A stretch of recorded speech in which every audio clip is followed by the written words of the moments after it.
regarding funding, Yeah. which is kind of the next stage. Obviously, Yeah. you've got vast experience and you were very successful. Yeah. It's not that easy for people. What's your thoughts regarding getting some money?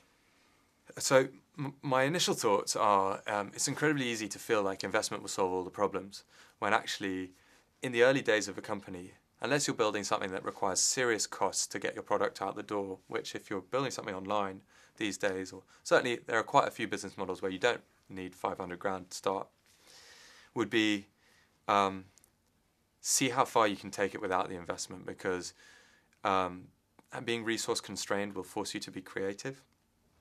And it will also force you to really understand whether or not there's an opportunity here which is bigger that could justify the investment.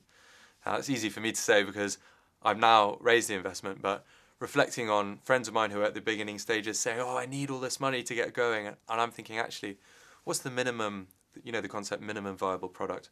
What's the minimum that it would take for you to get your first version of this out there to the market and learn a hell of a lot about the big vision? Okay, so if you put that to one side and you are in the market for investment, you've got a few sources. You've got family and friends. These are the people who are most likely to give you money, but it's also the money that you probably are the most keen not to lose, because these are people who are going to give you money because they believe in you. But if you lose their money, you've got to look them in the eye and say, that didn't work out. But for most early stage entrepreneurs, those are the most likely sources of the initial seed capital. Now, it's not going to be thousands and thousands of pounds. It might, or certainly not going to be hundreds of thousands of pounds. Once you breach that threshold, you're into proper money. And that's going to come in the form of, it used to be just angels and VCs, right? Can I find some wealthy individuals who maybe have expertise in my area, who buy what I'm doing and they want to be involved and maybe can sit on my board?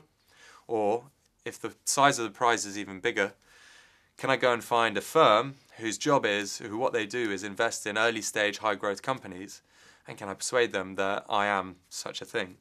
Now the problem with that is you really have to be aiming at a big business for those type of investors to be interested. And now boom, all of a sudden there's this other option, which is crowdfunding, which is incredible because it's democratic.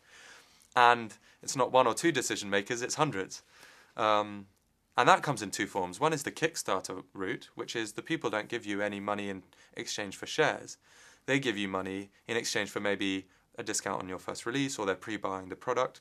So you see product businesses do really well for that. Pebble watches, some new bike light that's going to keep you alive when you're cycling around town, and you see their pitch and you think, I really like that. I see their prototype, I'm in.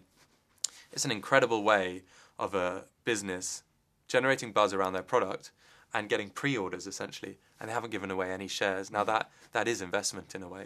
And the other route is obviously the route that I'm most familiar with, which is, can I put together a business plan that is believable and exciting, and that individual high street investors, as in people like me and you, not professionals, well, you might be a professional investor, I'm certainly not.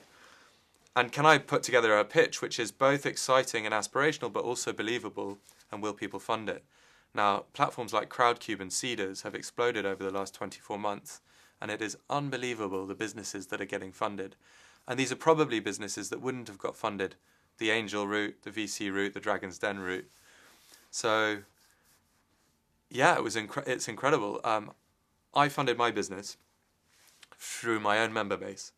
So I didn't have what a lot of people have when they're crowdfunding, which is, okay, I'm at 0%, where's the first investor going to come from? But many businesses do go that route. And Crowdcube has 20,000 investors signed up. So every time a Crowdcube newsletter goes out, there are people going through your business plan with a fine tooth comb. And the good ones, the wisdom of the crowd, if you were, presumably some bad ones too, because it's high risk, it's early stage. But businesses are getting funded, and this is just mind-boggling. And it's exciting because you don't have to be the 40-year-old with the network and the money behind you to see if you can get something going.